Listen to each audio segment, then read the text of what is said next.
नमस्कार स्टूडेंट्स, मैं हूं आपका टीचर विकास मोहारे।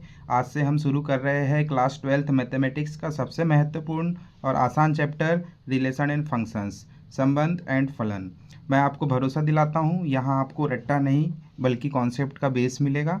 अगर आपने 11th में रिलेशन पढ़ा है तो यहाँ उससे नेक्स्ट लेवल पर ले जाएंगे, और अगर आपने 11th में इसे अच्छे से नहीं पढ़ा है तो भी आपको टेंशन बिल्कुल नहीं लेना है। हम यहाँ पर एकदम बेसिक से सीखेंगे और सारे कॉन्सेप्ट भी क्लियर करेंगे, जिससे किसी भी बच्चे को कोई प्रॉब्लम नहीं जाएगी। तो चलिए शुरू करते हैं हम आज की अपनी पहली क्लास। तो चैप्टर फर्स्ट मैथमेटिक्स में रिलेशन एंड फंक्शन हमें दिया हुआ है, जो हम एनसीईआरटी का सिलेबस यहाँ पर कवर करेंगे, जो एमपी बोर्ड के साथ साथ सारे स्टेट के लिए भी यही सिलेबस है यहाँ पर। तो दोस्तों, सबसे पहले हम इस वीडियो में रिलेशन के बारे में समझेंगे, उसके बाद फिर अगली क्लासेस में हम फंक्शंस के बारे में भी अच्छे से समझ लेंगे, क्योंकि स्टार्टिंग में जो आपकी एक्सरसाइज है उसमें रिलेशन के बारे में ही सारे क्वेश्चंस है, सारे कॉन्सेप्ट इसी से रिलेटेड है। तो रिलेशन को समझने के लिए हमें सबसे पहले सेट्स के बारे में समझना होगा, क्योंकि दो सेट्स मिलकर ही आपस में रिलेशन बनाते हैं। तो इसमें हमें सेट्स के बारे में पहले पढ़ना है। तो चलिए समझ लेते हैं सेट्स क्या होता है। तो देखिए, a set is a well defined collection of object. A set is a well defined collection of object. समुच्चय ऐसी सुव्यवस्थित वस्तुओं या संख्याओं का संग्रह होता है जिन्हें स्पष्ट रूप से परिभाषित किया जा सके और जिनमें दोहराव न हो। देखिए, वेल डिफाइंड का मीनिंग होता है ऐसी वस्तुएं या संख्याएं जिसके बारे में हमें साफ साफ पता हो, जिसके बारे में हमें क्लियर हो, हम श्योर हो कि हाँ यही वस्तुएं हो सकती है। जैसे कि देखिए यहाँ पे लिखा है सेट्स ऑफ वॉवेल्स। अब हमें पता है कि इंग्लिश अल्फ़ाबेट्स में ओनली 5 ही वॉवेल्स होते हैं। तो AEIOU इनका हमने एक सेट बना दिया यहाँ पर। अब सेट्स को फ्रेंड्स याद रखना है कि हम हमेशा इस करली ब्रैकेट में ही रखते हैं। इसमें स्क्वायर ब्रैकेट, स्मॉल ब्रैकेट वगैरह नहीं लगाना है, करली ब्रैकेट से ही हम सेट्स को शो करते हैं। अब जैसे कि हमने लिखा है सेट्स ऑफ नेचुरल नंबर। हम सभी को पता है कि नेचुरल नंबर्स जो है 1 से स्टार्ट होते हैं और इन्फिनिटी तक चलते हैं। तो ये सभी को पता होता है। तो ये एक वेल डिफाइंड ऑब्जेक्ट हो गया, well defined collection of numbers हो गए ये। ऐसे ही रंगों का समुच्चय, हमें पता है कि रंग जो है, कलर्स जो है वो भी लाल, हरा, पीला, नीला, जैसे बैगनी, गुलाबी, पर्पल, ये सब जो कलर्स है ये भी इनकी वेल डिफाइंड कलेक्शन है। तो इसका भी हमने एक सेट बना दिया। अब जैसे ये तो वेल डिफाइंड हो गए। अब जैसे जो वेल डिफाइंड ना हो, जैसे कि मैं एक एग्जांपल बताता हूँ। जैसे मैं अगर आपको बोलूँगा कि 10 से कम प्राकृत संख्याओं का समूह, ये तो वेल डिफाइंड है, इसमें कोई कन्फ्यूज़न नहीं है, ये हमें बहुत अच्छे से पता है कि नहीं। लेकिन लेकिन मैं आपसे अगर कहूँगा कि मुझे सुंदर फूलों का समूह बताइए, तो देखिए सुंदर फूलों का समूह, मेरे लिए सुंदर फूल कुछ और हो सकते हैं, किसी दूसरे व्यक्ति के लिए कुछ और सुंदर फूल हो सकते हैं। सभी के लिए अपनी अपनी एक पसंद है। तो सभी के अकॉर्डिंग जो सुंदर फूल होंगे वो अलग अलग होंगे, तो उनका अलग अलग सेट बन सकता है। मतलब वो वेल डिफाइंड नहीं है। जैसे अगर मैं बोलूँगा कि बड़े शहरों का समूह बताइए, तो हमारे कंट्री में बहुत सारे शहर जो है बहुत बड़े बड़े भी है हमारे वर्ल्ड में। अब जैसे मान लो मैं आपसे कहूँ कि sets of best cricketer in the world, तब इसमें सभी के लिए बेस्ट क्रिकेटर कुछ और हो सकता है। किसी के लिए विराट कोहली हो सकता है, किसी के लिए धोनी हो सकता है, किसी के लिए सचिन तेंदुलकर हो सकते हैं। तो सभी का जो सेट्स बनेगा वो अलग अलग बनेगा। तो वो एक well defined collection of object नहीं कहलाएगा। तो हमें वेल डिफाइंड कलेक्शन मीन्स ऐसे सारे नंबर या वस्तुएं लेना है जो सुव्यवस्थित हो, परिभाषित हो, जो सभी लोग जानते हो। ठीक है, ठीक है फ्रेंड्स। तो चलिए आगे बढ़ते हैं। अब जैसे अब ये नेक्स्ट है, a set can be written in any order. अब जो भी हम सेट्स बनाते हैं वो हम कोई भी ऑर्डर में लिख सकते हैं। मान लीजिए एक सेट है जिसमें नंबर है 2 3 4, इसे हम 4 3 2 इस तरह से भी लिख सकते हैं, या 3 2 4 या 3 4 2। हम कोई भी ऑर्डर में सेट्स को राइट कर सकते हैं। बस सेकंड कंडीशन जो है, elements can not be repeated in sets. Sets में क्या होता है, एलिमेंट्स रिपीट नहीं होंगे। जैसे यहाँ पर मान लो 2 2 दो बार आया है, यहाँ 4 4 भी दो बार आया है, तो हम इन्हें दो बार ना लिखते हुए ओनली एक ही बार लिखेंगे। जैसे यहाँ 2 बार 2 आया है, फिर भी हम इसे एक ही बार लिखेंगे। 3 4 भी 2 बार आया है, हम इसे 4 को भी एक ही बार लिखेंगे। जैसे कि यहाँ पर लिखा है देखो, जिसमें दोहराव ना हो। सेट में दोहराव नहीं होता है, इसलिए अगर रिपीट भी होते हैं नंबर तो हम उसे एक ही बार शो करते हैं, एक ही बार रिप्रेजेंट करते हैं हमारे सेट के अंदर। चलिए फ्रेंड्स, अब सेट्स के हम टाइप्स भी देख लेते हैं। जैसे कि फर्स्ट होता है एम्प्टी सेट, इसे हम नल सेट्स भी कहते हैं, वॉइड सेट्स भी कहलाता है यही। अब ये क्या होता है, जैसे मान लो किसी सेट में कोई भी एलिमेंट नहीं है, नंबर ऑफ एलिमेंट्स जीरो है, तो इसे हम जो है ये ब्लैंक ब्रैकेट से शो करेंगे, या फिर इसे हम 5 से भी शो कर सकते हैं। ऐसा सेट जिसमें कोई भी एलिमेंट ना हो, जीरो हो, तो इसे हम एम्प्टी सेट कहते हैं। इसके बाद फिनिट सेट्स, इसे परिमित सेट समुच्चय कहा जाता है हिंदी में। ये एक ऐसा सेट्स होता है जिसमें जो नंबर ऑफ एलिमेंट्स होते हैं ये काउंटेबल होते हैं, मतलब इसे हम काउंट कर सकते हैं, गिन सकते हैं। जैसे कि ये हमारा एक सेट दिया हुआ है ए, इसमें जो एलिमेंट्स है 1 2 3 4, तो नंबर ऑफ एलिमेंट्स कितने हो गए, 4, आसानी से काउंट हो सकते हैं, तो ये फिनिट सेट्स हो गए। जैसे कि नंबर ऑफ वॉवेल्स का जो सेट्स है, इसमें भी टोटल नंबर ऑफ एलिमेंट्स 5 हो गए, तो ये फाइनाइट सेट्स हो गए, परिमित समुच्चय हो गए। इसके बाद में इनफाइनाइट सेट्स, इसी से नाम से ही क्लियर है, इसमें जो एलिमेंट्स होंगे ये अनकाउंटेबल होंगे, इसे हम काउंट नहीं कर सकते। जैसे कि 1 2 3 और ये डैश डैश डैश, इसका मतलब है ये बहुत आगे तक जा रहा है, ये कंटिन्यू चलता ही रहेगा, इसकी कोई लिमिट नहीं है, तो इसे हम काउंट नहीं कर सकते। जैसे कि यहाँ पर ये ऑड नंबर्स हो गए, सॉरी इवन नंबर्स हो गए, 2 4 6 8 डैश डैश डैश, ये भी पूरा इवन नंबर्स में आगे तक चलते जाएगा, हमें पता नहीं है कहाँ स्टॉप होगा, तो ये भी इनफाइनाइट सेट्स हो गए। अब इसके बाद बात करते हैं दोस्तों फोर्थ टाइप्स की, इक्वल सेट। अब इक्वल सेट क्या होता है, मान लीजिए हमें कोई दो सेट दिए हुए हैं ए एंड बी। अब ए में जो एलिमेंट्स है ये है 1 2 3, और बी में जो एलिमेंट्स है ये 3 2 और 1 है, लेकिन यहाँ पर ऑर्डर चेंज है बट नंबर जो है वो सिमिलर ही है, both sets have same elements. तो जब किसी दो सेट्स में सेम एलिमेंट्स होंगे तो इन्हें हम इक्वल सेट्स कहेंगे। अब इसके बाद में इक्विवेलेंट सेट्स क्या हो जाएगा, देखिए अब इक्विवेलेंट सेट्स में जो है जो एलिमेंट्स है वो तो सेम नहीं रहेंगे, नंबर ऑफ एलिमेंट्स सेम रहेंगे। जैसे कि यहाँ पर सेट ए में 1 2 3 है, सेट बी में ए बी सी है। देखिए एलिमेंट्स जो है ये दोनों में अलग अलग है, लेकिन जो नंबर ऑफ एलिमेंट्स है इसमें टोटल 3 एलिमेंट्स है, इसमें भी 3 ही एलिमेंट्स है, तो ये इक्विवेलेंट सेट्स हो गया। अगर मान लीजिए एलिमेंट्स दोनों में सेम है और तो वो इक्वल सेट, बट अगर दोनों में सेम एलिमेंट्स ना हो but number of elements same हो तो वो इक्विवेलेंट सेट्स कहलाता है। अब इसके बाद लास्ट में जो है वो सिंगलटन सेट है, इसे हम एकक समुच्चय कहते हैं हिंदी में। इसमें क्या होगा, नाम से ही क्लियर है, सिंगल मीन्स इसके अंदर जो है सेट के अंदर एक सिंगल ही एलिमेंट होगा, ओनली वन एलिमेंट। जैसे कि ए इज इक्वल टू यहाँ 5 दिया हुआ है एक ब्रैकेट के अंदर, बी में जो है बी सेट जो है इसके अंदर ओनली एक ही एलिमेंट है एप्पल, तो ये हमारा सिंगलटन सेट हो गया। तो ये सेट्स के टाइप्स हो गए, बहुत ही ईजी थे, जो हमने क्लास 11th में भी पढ़ चुके हैं। तो दोस्तों अब हमने सेट्स और इसके टाइप्स पढ़ लिए, लेकिन ज़रा सोचो अगर दो सेट्स आपस में जुड़े हो तो क्या होगा, अगर एक सेट का एलिमेंट दूसरे सेट के एलिमेंट से अगर कोई रिश्ता बनाए तो क्या होगा।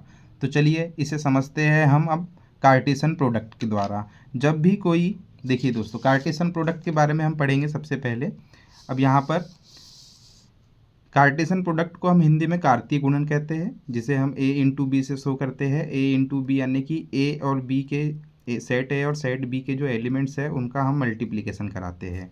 देखिए सेट ए के सारे एलिमेंट्स को सेट बी के हर एलिमेंट्स के साथ पेयर किया जाए अगर, तो उसे हम कार्टेशियन प्रोडक्ट कहते हैं। जैसे कि मान लीजिए मैं यहाँ पर एक सेट बनाता हूँ ए, ये मेरा सेट ए है, इसमें मैं एलिमेंट्स ले लेता हूँ 1 2 एंड 3, और यहाँ पे मैं सेट बी बनाता हूँ एक, ये सेट बी है, इसमें हम एलिमेंट्स ले लेते हैं मान लीजिए 4 5 और 6। अब देखिए दोस्तों यहाँ पर मान लीजिए अब हम यहाँ पर सेट ए के सारे एलिमेंट्स की जो पेयरिंग है वो सेट बी से कराएंगे। तो यहाँ पे मेरा कहने का मतलब है हम ए इंटू बी करेंगे, यहाँ पर ए इंटू बी। तो अब इसके अंदर क्या क्या आएंगे, देखो 1 की पहले तो रिलेशन बनेगा 4 से, तो ये एक पेयर बन गया मेरा 1 4। उसके बाद में 1 का 5 से भी पेयरिंग होगी, 1 की 6 से होगी, तो यहाँ पर हमारे पास मिल जाएंगे 1 5 1 6। साथ ही 2 की भी इसी तरह 4 से पेयरिंग, 5 से पेयरिंग, 6 से पेयरिंग होगी, 3 की भी 4 से होगी, 5 से होगी और 6 से होगी। तो हमारे पास देखिए 2 के साथ वाले जो पेयर बनेंगे 2 4 फिर 2 5 2 6, साथ ही 3 के भी तीनों के साथ पेयरिंग होगी, तो 3 4 3 5 और 3 6। तो ये जो है ये हमारा जो है कार्टेशियन प्रोडक्ट हो गया। यहाँ पर हमने सेट ए के सारे एलिमेंट्स को सेट बी के सारे एलिमेंट्स के साथ में जो है पेयरिंग कराए है, तो इसे ही हम कार्टेशियन प्रोडक्ट कहते हैं। हिंदी में इसे कार्तीय गुणन कहा जाता है। ठीक है, तो फ्रेंड्स देखिए, जब हमने सेट ए का सेट बी के साथ पेयर कराया तो हमें इतने पेयर मिले हैं। ये सारे पेयर्स को हम ऑर्डर्ड पेयर कहते हैं, ये आपको याद रखना है। ये सारे पेयर्स जो है इन्हें हम ऑर्डर्ड पेयर कहते हैं। ये क्रमित युग्म कहलाते हैं हिंदी में। हिंदी मीडियम वाले स्टूडेंट्स को भी मेरी नोट्स के ज़रिए काफ़ी आसानी से मैथमेटिक्स समझ में आएगी, तो हिंदी मीडियम वाले बच्चे भी हमारे साथ जुड़े रहेंगे। अब देखिए, ये जो ऑर्डर्ड पेयर है ये तो हमें पता है कि इतने बन गए, लेकिन ये सारे जो ऑर्डर्ड पेयर है ज़रूरी नहीं कि सारे रिलेशन में आए। अब देखिए दोस्तों, हम यहीं से रिलेशन पर आ रहे हैं। अब रिलेशन क्या होता है, इसे बहुत आसान भाषा में मैं आपको समझाता हूँ। देखिए, अब रिलेशन जो है ना, बेसिकली कोई एक कंडीशन होती है, हमें कोई कंडीशन दी रहती है। जैसे कि हमने यहाँ पे रिलेशन लिखा है, सॉरी फ्रेंड्स बैटरी लो गई थी। चलिए हम वापस आते हैं अपने टॉपिक पे। जैसे हमें कोई रिलेशन दिया है, एक कंडीशन दी हुई है इस तरह कि a comma B such that a plus B is equal to 7। देखिए, ये एक कंडीशन है कि इसे हम कैसे रीड करेंगे। देखिए, जैसे ये रिलेशन दिया है a और b, जहाँ a प्लस बी बराबर कितना हो, 7 हो, या a and b such that a plus B is equal to 7। अब इस कंडीशन को देखिए फुलफिल करने के लिए ये जो हमारे ऑर्डर पेयर जितने बने हैं, अब इसमें पहले एक चीज़ समझ लेंगे। सेट ए से जितने यहाँ पर एलिमेंट्स आए हैं इसे हम स्मॉल a से डिनोट करेंगे। जैसे ये भी a है, जो फर्स्ट एलिमेंट्स होंगे यहाँ पर सारे पेयर्स के ये a है, और जो सेकंड एलिमेंट्स है ये सेट b से आए हैं तो इसे हम b शो करेंगे, ये b है सेकंड वाले। तो हमें क्या बोला है, a plus B equals to 7। तो यहाँ पर जैसे दोस्तों अभी हम रिलेशन बनाएंगे, तो यहाँ पर देखिए क्या क्या बन सकता है। यहाँ देखिए a प्लस बी, यहाँ 1 और 4 है, इसको प्लस करेंगे तो 5 होगा। ये 1 और 5 को प्लस करेंगे 6 होगा। 1 और 6 को यहाँ प्लस करेंगे तो ये 7 होगा। इट मीन्स ये वाला पेयर हमारे रिलेशन में आ जाएगा इजीली। तो ये 1,6 हो गया। ऐसे ही आगे देखेंगे, 2 4 ये 6 हो जाएगा, 2 5 7, तो ये 2 5 भी हमारा इस रिलेशन में आ जाएगा। फिर 2 6 8 हो जाएगा। ये 3 एंड 4 ये भी प्लस करेंगे तो 7 हो जाएगा। तो ये रिलेशन भी, ये वाला पेयर भी हमारे रिलेशन में आ जाएगा, और इसके अलावा ये दोनों नहीं आएंगे। तो देखिए, ये जो रिलेशन बना है इसमें ऑर्डर्ड पेयर में से 3 पेयर हमारे इस कंडीशन को फॉलो कर रहे हैं। इट मीन्स ये जो रिलेशन था ये कंडीशन थी, इस कंडीशन को इस सारे ऑर्डर पेयर में से ओनली 3 पेयर जो है ये फॉलो कर रहे हैं। तो इस रिलेशन में ये 3 ही पेयर आएंगे। अब मान लीजिए एक और रिलेशन हम यहाँ ले लेते हैं। देखिए, मान लीजिए एक दूसरी कंडीशन है, ये रिलेशन फर्स्ट नाम देते हैं इसको, ये रिलेशन सेकंड। इसमें हमें ऐसे दिया हुआ है कि a comma B such that a plus B greater than 10। अब देखिए, यहाँ पे हमें इस रिलेशन में a प्लस बी जो है ग्रेटर देन 10 होना चाहिए। अब यहाँ देखिए फ्रेंड्स, सारे पेयर को आप ध्यान से देखिए, यहाँ कोई भी ऐसा पेयर नहीं है जो इस कंडीशन को फॉलो करता है। यहाँ देखिए, जो लास्ट पेयर है सबसे ग्रेटर नंबर 3 + 6, इसे भी प्लस करेंगे तो 9 ही होगा। तो यहाँ पर कोई भी पेयर जो है a प्लस बी करेंगे तो 10 से बड़ा नहीं होगा। तो इस रिलेशन में क्या आएगा बताइए, ये जो है ये ब्लैंक सेट हो जाएगा, इसके अंदर पे एम्प्टी सेट आएगा ये, और एम्प्टी सेट को हम शो करते हैं 5 से। तो ये जो है एम्प्टी सेट हो गया, ठीक है। और इस रिलेशन को हम एम्प्टी रिलेशन भी कहेंगे, क्योंकि यहाँ पे कोई रिलेशन नहीं बना है, जो नंबर ऑफ एलिमेंट्स है ये 0 है, तो ये एम्प्टी रिलेशन कहलाएगा। ओके, अब इसी तरह मान लीजिए एक और हमें कंडीशन दी है। रिलेशन मीन्स कंडीशन ही होता है फ्रेंड्स, आप लोगों को याद रखना है। रिलेशन का मतलब एक दी गई कंडीशन होती है, एक शर्त होती है, जिसमें जो कार्टेशियन प्रोडक्ट से जो भी पेयर उसे सेटिस्फाई करेंगे वही हमारे रिलेशन होंगे, उन्हें हम रिलेशन में लिखेंगे। बाकी जो सेटिस्फाई नहीं करेंगे कंडीशन को वो रिलेशन में नहीं आएंगे। अब मान लीजिए एक थर्ड कंडीशन हमारे पास ये है, जो रिलेशन है वो इस तरह है, a comma B such that a plus B less than 10।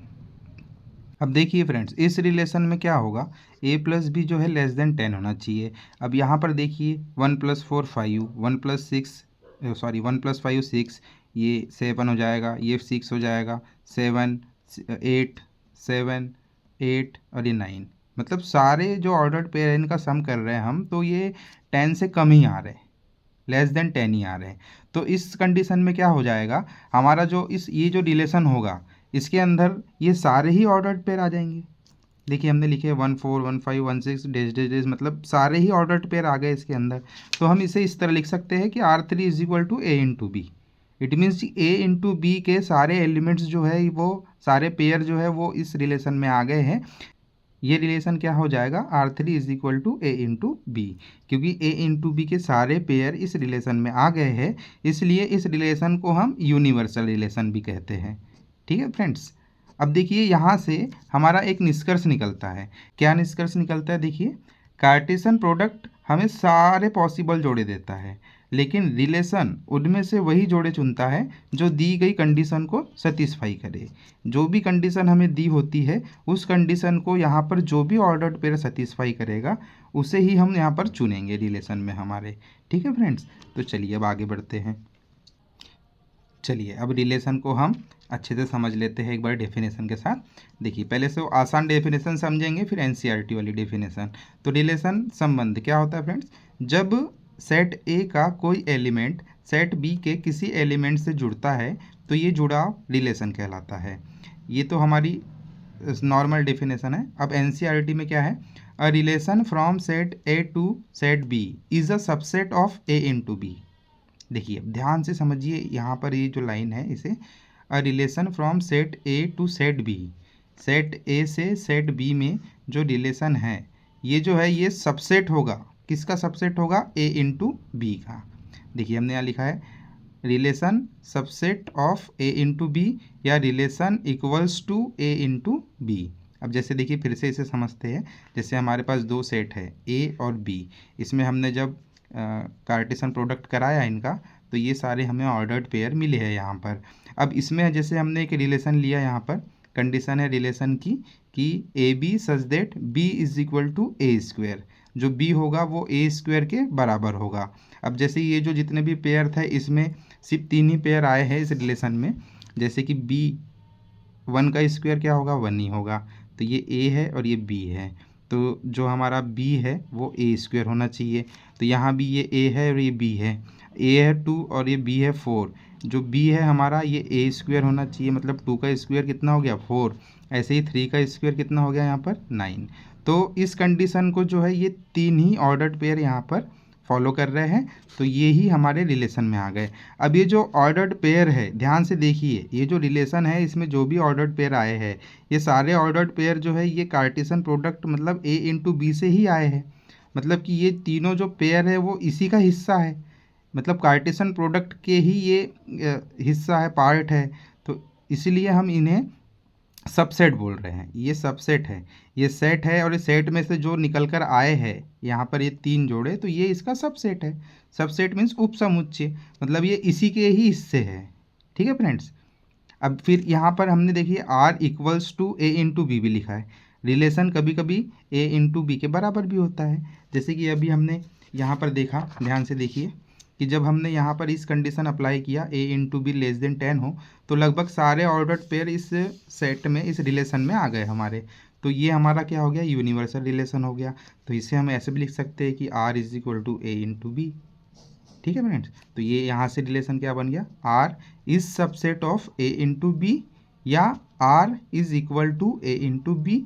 अब इसे हम जो है कंबाइंड फॉर्म में क्या लिख देते हैं, R subset of or equals to A into B. तो ये जो है यही कंडीशन जो है हमने यहाँ पर लिखी हुई है। ठीक है फ्रेंड्स, तो ये आपको इतना मुझे लगता है कि अच्छे से समझ में आ गया होगा। चलिए अब इसके बाद हम शॉर्ट में टाइप्स ऑफ रिलेशन देख लेते हैं कि रिलेशन जो है वो कितने टाइप्स के होते हैं। तो क्लास 11th में हमने पढ़ चुका है कि एक होता है एम्प्टी रिलेशन, इसे हम वॉइड रिलेशन भी कहते हैं, रिक्त संबंध या शून्य संबंध। अब यहाँ नाम से ही क्लियर है फ्रेंड्स कि जिस संबंध में एक भी ऑर्डर्ड पेयर ना हो, a relation which contains no ordered pair. जैसे कि अब हमने यहाँ पर दो सेट लिया है, ए इज इक्वल टू 1 2 3 और बी इज इक्वल टू 4 5 6। अब यहाँ पर हमें कंडीशन क्या दी है, रिलेशन मीन्स क्या है कंडीशन, कंडीशन क्या दी हुई है कि A and B such that A plus B equals to 20, कि ए प्लस बी कितना होना चाहिए 20 होना चाहिए। अब यहाँ पर मान लीजिए हम इनका कार्टेशियन प्रोडक्ट भी कराए तो 1 का पेयर ये सभी से होगा, 2 का पेयर सभी से होगा, 3 का पेयर सभी से होगा। बट यहाँ जो सबसे हमारा देखो ग्रेटर नंबर होंगे, 3 + 6 भी करेंगे तो क्या होगा, 9 ही होगा। तो यहाँ a + b जो है 20 आ ही नहीं सकता इस ऑर्डर्ड पेयर में। तो रिलेशन में क्या आएगा, ब्लैंक आ जाएगा, रिलेशन में एम्प्टी सेट आ जाएगा। इट मीन्स ये 5 हो जाएगा। तो ये रिलेशन जो है ये एम्प्टी रिलेशन कहलाएगा। ओके फ्रेंड्स, इसी तरह यूनिवर्सल रिलेशन, सार्वत्रिक संबंध भी हमने अभी जस्ट देखा है कि जिस संबंध में कार्टेशियन प्रोडक्ट के सभी ऑर्डर्ड पेयर हो जाए। A relation which contains all order pair of a into B. जैसे कि यहाँ पर कंडीशन दी है कि A B such that a + b greater than 0। अब यहाँ देखिए, मान लीजिए इस सेट का हम कार्टेशियन प्रोडक्ट कराएंगे तो लगभग सारे पेयर्स जो है ये 0 से बड़े ही होंगे जब उनको हम प्लस करेंगे तो इसके अंदर क्या होगा, लगभग सारे ही हमारे कार्टेशियन प्रोडक्ट के ऑर्डर्ड पेयर आ जाएंगे। तो हमने लिखा है r = a इंटू ए। तो ये जो रिलेशन हो गया ये हमारा यूनिवर्सल रिलेशन हो गया। अब इसमें याद रखना है आपको, empty relation plus universal relation, ये जो कनेक्टेड फॉर्म इनका जो होता है इसको ट्राइवियल रिलेशन कहते हैं। ये ऑब्जेक्टिव MCQs में आ जाता है ये क्वेश्चन, याद रखना है कि empty relation plus universal relation equals to trivial relation. चलिए अब इसके बाद नेक्स्ट टाइप देखते हैं इसका। थर्ड है आइडेंटिटी रिलेशन, तत्समक संबंध। A relation in which every element is related to itself is called an identity relation. जिस संबंध में हर अवयव स्वयं से संबंधित हो उसे हम लोग तत्समक संबंध कहते हैं। अब मान लीजिए कि कोई हमारे पास सेट है A, यहाँ है A में है 1 2 3। अब हमने यहाँ पे a इंटू ए ही लिया है। देखिए अब जो रिलेशन है वो ज़रूरी नहीं कि 2 सेट में हो, एक सेट में भी हो सकता है। जैसे कि ये हमारे पास सेट A है, इसमें हमारे पास क्या एलिमेंट्स है 1 2 3। तो 1 2 3 लिए, इसका प्रोडक्ट जो है ये हम इसी से कराएंगे 1 2 3 से, सेट ए से ही कराएंगे। तो देखिए इसमें भी क्या होगा, 1 से 1, 1 से 2, 1 से 3, फिर 2 से 1, 2 से 2, 2 से 3, 2 से 3 से 1, 3 से 2 और 3 से 3। ये जब पेयरिंग होगी तो ये सारे ऑर्डर्ड पेयर यहाँ पर निकल कर आएंगे। ओके फ्रेंड्स, अब देखिए कंडीशन हमें ये दी हुई है यहाँ पर कि R = AB belongs to A into A such that A - B = 0। ये कंडीशन ऐसी है जहाँ बोल रहा है A - B क्या होना चाहिए, 0 हो जाना चाहिए। अब यहाँ देखिए पेयर में 1 - 1 करेंगे तो ही 0 आएगा, 1 - 2 करेंगे तो -1 हो जाएगा, 1 - 3 करेंगे -2 हो जाएगा। इट मीन्स यहाँ पर क्या क्या आएगा, 1 - 1 0, 2 - 2 0, 3 - 3 0। तो ये रिलेशन में हमारे ये 3 जो है ऑर्डर्ड पेयर आ गए। अब यहाँ आप ध्यान से देखिए, यहाँ पे जो एलिमेंट्स है जैसे 1 है ये 1 से ही कनेक्टेड है, 2 जो है 2 से ही कनेक्टेड है, 3 जो है 3 से ही कनेक्टेड है। मतलब सारे एलिमेंट्स यहाँ पर एक दूसरे से ही कनेक्टेड है। तो जब जो भी एलिमेंट्स है वो खुद से ही कनेक्टेड होगा तो उसे हम आइडेंटिटी रिलेशन कहते हैं। तो ये तीनों रिलेशन फ्रेंड्स आप लोगों ने क्लास 11th में भी पढ़ चुका है। अब जो हमें क्लास 12th में पढ़ना है वो हमारे लिए इम्पॉर्टेंट है, तो चलिए उन्हें भी देख लेते हैं। चलिए देखिए फ्रेंड्स, ये हमारा चौथा रिलेशन है रिफ्लेक्सिव रिलेशन। ये भी हमारा सेम आइडेंटिटी रिलेशन की ही तरह है, बस कुछ थोड़ा सा चेंज है। देखिए क्या है, if every element of set A is related to itself. देखिए वैसे ही है, यदि सेट ए का हर अवयव स्वयं से संबंधित हो।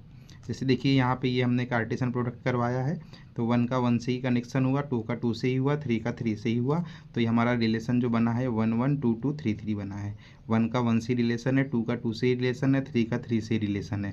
अब डिफरेंस क्या है आइडेंटिटी और इसमें, देखिए यहाँ पर जैसे 1 1 2 2 3 3 भी आया है, साथ में 1 2 एक्स्ट्रा पेयर भी आ गए यहाँ पर, जैसे 3 2 1 2, और भी यहाँ पे और भी जैसे 3 1 2 3 ऐसे भी आ सकता था। बट यहाँ पर जो हमारे जो कंडीशन है वो यहाँ पे सेटिस्फाई हो रही है। ये जो है ये 1 1 से कनेक्टेड है, 2 2 से कनेक्टेड है, 3 3 से कनेक्टेड है। मतलब यहाँ पे जितने भी एलिमेंट्स थे सेट ए के अंदर वो खुद से कनेक्टेड है। ये तो हमारी यहाँ पर आ गई कंडीशन। इसके साथ में अगर कोई एक्स्ट्रा प्लेयर भी आ जाते हैं तो वो चल जाता है। देखिए हमने लिखे इट्स ओके, चल जाएगा यहाँ पर, लेकिन आइडेंटिटी में नहीं चल सकता। आइडेंटिटी में वहाँ पर स्वयं का स्वयं से रिलेशन चाहिए, कोई और वहाँ पर एक्स्ट्रा ऑर्डर पेयर नहीं आ सकते। इसलिए हमने लिखे, देखिए all identity relation are reflexive but all reflexive are not identity. ये आपको ध्यान रखना है। ओके फ्रेंड्स, तो ये है हमारा रिफ्लेक्सिव रिलेशन। जिसे आपको अच्छे से समझ लेना है, क्योंकि यहाँ से हमारी एक्सरसाइज में भी क्वेश्चन भी आने वाले हैं। ये एक लाइन लिखिए, देखिए, इफ़, ये जो साइन है ये है फॉर ऑल के लिए। If for all A belongs to A comma A belongs to R, then R is a reflexive relation. ठीक है फ्रेंड्स, इसका मतलब है कि ए के सारे जो जितने भी एलिमेंट्स हैं उन सबका खुद से रिलेशन होना चाहिए। तो ये है हमारा रिफ्लेक्सिव रिलेशन। चलिए अब इसके बाद बात करते हैं, देखिए अब देखते हैं सिमेट्रिक रिलेशन। अब सिमेट्री तो आपने पढ़ी हुई है, आपको पता है कि जैसे मान लो ये एक मिरर है, इस साइड में अगर कोई यहाँ पर चीज़ रखी हुई है तो इस साइड भी वो वैसी ही नज़र आएगी। ठीक है ना फ्रेंड्स, जैसे कि a relation R on a set A is called symmetric if whenever A B belongs to R then B A belongs to R. इसको समझना है ध्यान से। अगर मान लो किसी रिलेशन में ए बी है तो वहाँ पर इसका रिवर्स क्या होना चाहिए, बी ए होना चाहिए। देखिए मान लीजिए ये मिरर है, यहाँ मैंने रख दिया ए बी, तो ये इस साइड क्या दिखेगा, ये बी ए दिखेगा, दिखेगा कि नहीं? तो ये हमारा सिमेट्री हो जाएगी। ठीक है, तो ये देखिए यदि A comma B belongs to R होने पर बी कॉमा ए भी आर में हो तब वो सिमेट्रिक रिलेशन कहलाएगा। इसका मैथमेटिकल फॉर्म ये हो जाएगा, ए बी अगर बिलोंग करता है आर से तो बी ए भी बिलोंग करेगा आर से। अब इसके कुछ हम रिलेशन देख लेते हैं फ्रेंड्स। देखिए जैसे कि ये फर्स्ट वाला जो रिलेशन है इसमें देखिए 1 2 है, पर इसका जो इन्वर्स क्या होगा 2 1, ये दोनों है, देखो ये सिमेट्री शो कर रहे हैं कि नहीं? तो ये हो गया। अब इसके बाद में 2 2, क्या 2 2 हमारी सिमेट्री शो करेगा? बिल्कुल शो करेगा। देखिए मान लीजिए यहाँ 2 2 है तो ये इस साइड भी तो क्या है 2 2 ही तो दिखेगा, तो ये हमारा सिमेट्रिक हो जाएगा। अब यहाँ पे दूसरा रिलेशन देखिए 1 1, ये भी सिमेट्रिक है, 2 2 भी सिमेट्रिक है, 3 3 भी सिमेट्रिक है। अब ये सिमेट्रिक तो है ही है, साथ में क्या है, रिफ्लेक्सिव भी है और आइडेंटिकल भी है ना? बट ये नहीं देखना है हमको, हमें रिफ्लेक्सिव देखना है। तो ये सिमेट्रिक भी है, रिफ्लेक्सिव भी है, क्योंकि खुद का खुद से भी रिलेशन है यहाँ पर और साथ में ये सिमेट्री भी शो कर रहा है। ऐसी रिलेशन थर्ड देखिए 2 2, बिल्कुल सिमेट्रिक है यहाँ पर। अब देखिए फोर्थ में हमने लिया एम्प्टी सेट, जो इस रिलेशन में है एम्प्टी सेट आया है। अब एम्प्टी सेट सिमेट्रिक कैसे होगा ये ज़रा ध्यान से समझना है। मान लीजिए देखिए ये मिरर है ना, ये मिरर को थोड़ा बड़ा कर देते हैं, ये मिरर है, इधर पे मान लीजिए कुछ भी नहीं है, नथिंग, यहाँ कुछ नहीं है, तो इधर भी क्या होगा, कुछ नहीं होगा, इधर भी नथिंग होगा। ठीक है ना, अगर इधर कुछ नहीं है तो इधर भी कुछ नहीं होगा, तो ये भी सिमेट्री हो जाएगा। तो हमारा जो एम्प्टी सेट है ये भी सिमेट्रिक रिलेशन है। अब इसके बाद 1 1, देखो 1 1 की सिमेट्री 1 1 में ही हो जाएगी। 1 2 अगर है तो यहाँ पे 2 1 होना था बट 2 1 नहीं है। 1 3 है तो 3 1 होना था, 3 1 नहीं है। 2 3 है तो 3 2 होना था, 3 2 नहीं है। तो यहाँ पे ये ओनली 1 1 वाला जो पेयर है यही सिमेट्री शो कर रहा है, बाकी सिमेट्री नहीं शो कर रहे हैं, तो ये हमारा जो है सिमेट्रिक रिलेशन नहीं कहलाएगा। अब इसके बाद देखिए, अब यहाँ पे 1 1 है, 2 2 है, 1 2 है, 2 1 है। जैसे कि अब ये जो रिलेशन बना है सेट ए का सेट ए से ही मल्टीप्लाई हुआ है, तो क्या क्या बनेगा, 1 1 1 1 है यहाँ पर, 1 2 1 2 1 2 भी है, 2 1 2 1 भी है और 2 2 2 2 भी है यहाँ पर। मतलब कि इसमें जो है सारे ही एलिमेंट्स आ गए कार्टेशियन प्रोडक्ट के, और साथ साथ ये देखिए सिमेट्री भी शो कर रहे हैं। 1 1 तो सिमेट्री शो कर ही रहा है, 2 2 भी कर रहा है, अब 1 2 के साथ में 2 1 भी है तो ये भी सिमेट्री शो कर रहे हैं। तो ये जो है हमारा एक तो यूनिवर्सल रिलेशन भी हो गया और साथ में क्या हो गया, सिमेट्रिक रिलेशन भी हो गया। यूनिवर्सल इसलिए हो गया क्योंकि कार्टेशियन प्रोडक्ट के सारे एलिमेंट्स आ गए इसके अंदर। अब इसमें आपको ये डाउट जरूर हो सकता है फ्रेंड्स कि 1 1 कैसे सिमेट्रिक हुआ, एक बार फिर से समझा दूंगा मैं। जैसे कि ये 1 और 1 है, ठीक है, इस साइड भी क्या होना चाहिए, 1 और 1 होना चाहिए, तो ये भी हमारा सिमेट्रिक है। ठीक है फ्रेंड्स, अब आते हैं हम लोग नेक्स्ट रिलेशन की तरफ, ट्रांजिटिव रिलेशन। अब इसे ध्यान से समझना है ट्रांजिटिव रिलेशन को। देखिए देखिए अब ये क्या होता है, a relation R is called transitive if whenever A B belongs to R and B C belongs to R then A C belongs to R. ध्यान से समझो इस लाइन को, यदि ए बी आर से बिलोंग करता है और बी सी भी आर से बिलोंग करता है तो ए सी भी आर में होना चाहिए, ये कंडीशन है। ध्यान से देखिए मैथमेटिकल फॉर्म क्या होगी, अगर ए बी आर में है बी सी भी आर में है तो ए सी भी आर में ही होना चाहिए। देखिए इस कंडीशन को इस एग्जांपल से समझते हैं हम लोग। जैसे कि एक रिलेशन है, इसमें हमारा 1 2 है, 2 3 है और क्या है 1 3 है। अब जैसे कि ये 1 ए है और ये 2 बी है, इस पेयर में ये हमारा बी है और ये क्या है, सी है। यहाँ पर जो पहला पेयर है ये है 1 2। अब यहाँ पे ए हो गया हमारा 1 और बी है यहाँ पर 2। अब सेकंड पेयर से इसे कंपेयर करेंगे तो यहाँ पर बी सी होना चाहिए। तो बी की जगह क्या है, ये 2 है बी की जगह, और सी की जगह क्या है, 3 है। जब यहाँ ए बी भी है बी सी भी है तो हमारा ए सी होना चाहिए। तो ए देखिए 1 था, ए है, सी क्या है यहाँ पर 3 है तो सी भी है। तो यहाँ देखिए 1 2 2 3 ए बी बी सी और इसके साथ में ए सी भी है। तो ये हमारा ट्रांजिटिव रिलेशन कहलाएगा। अब यहाँ पर देखिए 1 2 है, ओनली एक ही ऑर्डर्ड पेयर है यहाँ पर 1 2। अब इसमें यहाँ पर एक चीज़ याद रखने वाली ये चीज़ है, अब यहाँ पे ओनली ए बी दिया हुआ है और बी सी तो कहीं है ही नहीं। जब बी सी नहीं है तो हमारा ए सी भी कहीं से नहीं आएगा। तो ये इसमें कोई रूल जो है लग ही नहीं रहा है। ये वाली जो कंडीशन है जो यहाँ भी दी है कि A B belongs to R, B C belongs to R, तो ए सी भी बिलोंग्स टू आर होना चाहिए। यहाँ पे ओनली ए बी दिया है, ना तो बी सी है ना ए सी है, तो भी ये ट्रांजिटिव है। अब यहाँ पे ये याद रखना है आपको, ट्रांजिटिव केवल तभी नहीं होगा जब कंडीशन बने और गलत हो जाए। यहाँ कंडीशन ही नहीं बन रही है इसलिए ये ट्रांजिटिव है। जहाँ रूल चेक करने का मौका ही नहीं मिल रहा हो वह रूल टूट भी नहीं सकता, इसलिए यहाँ ट्रांजिटिव है। या क्योंकि यहाँ रूल चेक करने का मौका ही नहीं मिल रहा है हमें, तो ये भी ट्रांजिटिव हो गया। इसे मैं एक्सरसाइज में डिटेल में समझा दूंगा फ्रेंड्स आप लोगों को, अगर अभी समझ में नहीं भी आया हो तो। नेक्स्ट एग्जांपल देखते हैं। यहाँ 1 2 है, मीन्स ए बी है और यहाँ पर बी सी भी दिया हुआ है। बट यहाँ पर ये जो सेट है इसमें ए बी और बी सी दिया है, तो यहाँ पर ए सी जो है 1 और 3 होना था, पर 1 3 यहाँ पर दिया नहीं है, 1 3 नहीं है, तो ये ट्रांजिटिव नहीं है। यहाँ देखिए कंडीशन में यहाँ ए बी भी है और बी सी भी है, तब ए सी होना ही चाहिए था, बट यहाँ ए सी नहीं है तो ये ट्रांजिटिव नहीं होगा। अब यहाँ देखिए 1 1 है, 2 2 है और 3 3 है। अब 1 1 को आप ध्यान से देखिए, 1 1 खुद अपने आप में ही ट्रांजिटिव है। देखिए अगर यहाँ पर एक ऑर्डर्ड पेयर है 1 1, इसके हम इसका इससे ही रिलेशन अगर बनाते हैं तो ये हमारा ए बी है और ये क्या हो जाएगा, बी सी। तो यहाँ पर ए सी के लिए क्या होना चाहिए, देखो ए के लिए 1 होना चाहिए और सी के लिए क्या होना चाहिए, 1 ही होना चाहिए। तो 1 1 ही होगा, ए सी भी 1 1 होगा, ए बी भी 1 1 होगा, बी सी भी 1 1 होगा और ए सी भी 1 1 होगा। तो ये जो अकेला 1 1 है ये अकेले में ही ये तीनों शर्तों को पूरा कर ले रहा है, तो ये ट्रांजिटिव है। ऐसे ही 2 2 भी खुद में ही ट्रांजिटिव कहलाएगा, 3 3 भी खुद में ही ट्रांजिटिव कहलाएगा। अब देखिए नेक्स्ट, अब यहाँ पे 2 2 है और ये 2 3 है। अब यहाँ देखो ये ए है, ये बी है, 2 2। अब ये है बी और ये है सी, तो ए बी भी है बी सी भी है तो ए सी भी होना चाहिए यहाँ पर। तो ए सी क्या होगा, ए है 2 और सी क्या है 3, मतलब 2 3, और ये 2 3 यहाँ पे दिया हुआ है, तो ये भी ट्रांजिटिव कहलाएगा। ठीक है फ्रेंड्स। अब यहाँ पर देखिए ए खुद में ही ट्रांजिटिव है, बी भी खुद में ही ट्रांजिटिव है। अब 1 2 है और 2 1 भी है। अब यहाँ पे ध्यान से समझना है कि पेयर बन रहा है कि नहीं। मान लीजिए हम इसको ए और इसको बी ले लेते हैं और ये हमारा बी और सी है, नहीं यहाँ बी और यहाँ बी अलग हो गया, तो इसको छोड़ दो, ये खुद में ट्रांजिटिव है। इसका और इसका चेक करेंगे। मान लो ये ए है, ये बी है और ये बी है और ये सी है, यहाँ भी मैच नहीं कर रहा है, तो बी सी हम इसको ले लेंगे, ये बी है और ये क्या है, सी है। यहाँ देखिए ये 1 1 तो खुद में ही ट्रांजिटिव है, 2 2 भी खुद में ही ट्रांजिटिव है।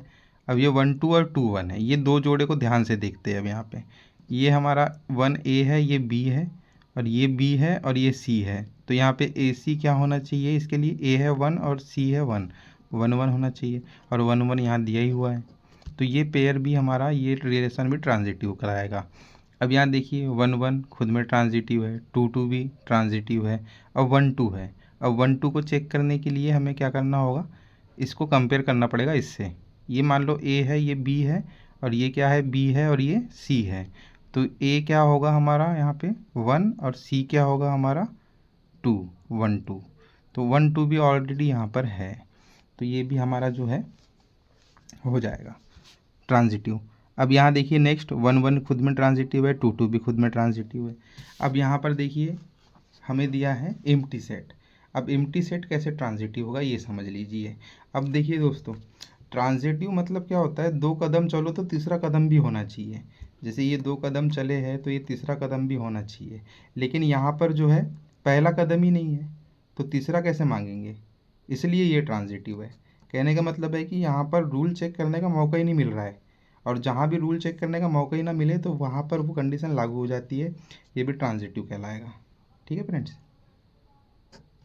अब यहाँ देखिए no A B no B C तो नो ए सी, ये इस रूल्स का नियम है कि अगर कोई ए बी ना हो, कोई बी सी ना हो तो कोई ए सी भी नहीं होगा, तो भी ये ट्रांजिटिव होगा। सेम यहाँ पे भी वही है, यहाँ कोई ए बी नहीं है तो कोई बी सी भी नहीं है, तो कहाँ से ए सी होगा, तो ये ट्रांजिटिव है। अब इसका लास्ट टाइप बच गया है, इसे भी देख लेते हैं फ्रेंड्स। अब ये है इक्विवेलेंस रिलेशन। देखिए इक्विवेलेंस रिलेशन क्या होता है, तुल्यता संबंध। ऐसा संबंध होता है जो रिफ्लेक्सिव की, सिमेट्री की और ट्रांजिटिव की तीनों की प्रॉपर्टी शो करता है। इट मीन्स जो रिफ्लेक्सिव भी हो, सिमेट्रिक भी हो और ट्रांजिटिव भी हो, तीनों होना चाहिए। तो अगर ये तीनों हैं तो इसे हम इक्विवेलेंस रिलेशन कहते हैं। देखिए जैसे कि हमने एक सेट लिया है ए इज़ इक्वल टू 1 2 3, और यहाँ पे कंडीशन ये दी है कि जो A B such that A is equal to क्या होना चाहिए, हमारा बी होना चाहिए, ए और बी दोनों इक्वल होना चाहिए। अब इसका जब कार्टेशियन प्रोडक्ट करेंगे तो यहाँ पर जो ये कंडीशन है, ये तीन ही ऑर्डर्ड पेयर हमारे कंप्लीट करेंगे, 1 1 2 2 3 3। देखिए यहाँ पे ए इज इक्वल टू क्या है, बी है ना, ए इज इक्वल टू सब में क्या है, बी है, ए इज इक्वल टू बी है, ए इज इक्वल टू बी है। तो ये देखिए रिफ्लेक्सिव भी है, सिमेट्रिक भी है और ये ट्रांजिटिव भी है, ये तीनों प्रॉपर्टी शो कर रहा है ये वाला रिलेशन। तो इस रिलेशन को हम इक्विवेलेंस रिलेशन कहते हैं। अ relation which is reflexive, symmetric and transitive is called N equivalence relation. तो दोस्तों यहाँ पर हमारी जो भी इंट्रोडक्शन क्लास थी, जो भी बेसिक्स थे रिलेशन से रिलेटेड, वो कंप्लीट हो चुके हैं। आई होप आपको ये वीडियो पसंद आई होगी। जो भी डाउट्स होंगे आप कमेंट्स बॉक्स में पूछ सकते हैं, और जो भी ये पहली क्लास थी, जो भी कमी लगी हो आपको तो मुझे गाइड करें, क्योंकि मैं नया हूँ यूट्यूब में और अभी स्टार्ट किया है पहली बार। तो जो भी कमी होगी आप मुझे कमेंट करके बता सकते हैं, मैं नेक्स्ट टाइम ज़रूर उसे इम्प्रूव करने की कोशिश करूँगा। और अगर आपको ये वीडियो पसंद आई है तो चैनल को सब्सक्राइब ज़रूर करें और अपने फ्रेंड्स लोगों के साथ में ज़रूर इसे शेयर करें। Thank you so much.